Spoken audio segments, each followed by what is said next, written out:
In this tutorial, I'm going to show you how you can change your search engine on Brave from Google, whichever search engine that you wish. Currently, as you can see, my search engine on Brave browser is set to Google, and let me show you how you can change this. If you find this video helpful, I'll kindly request that you hit the like button and subscribe to this channel to support me. Now to get started, go over to this menu icon and then click on it and scroll down to settings, which is here. If you click on settings, it will open this left menu, and from this you can see we have an option called search engine.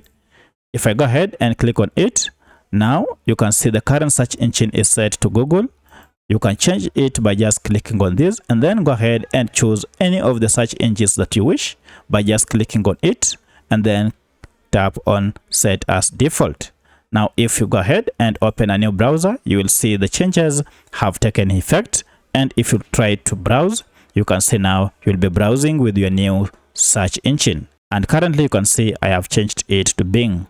So that's how you can change your search engine on Brave browser from the current search engine to your preferred search engine.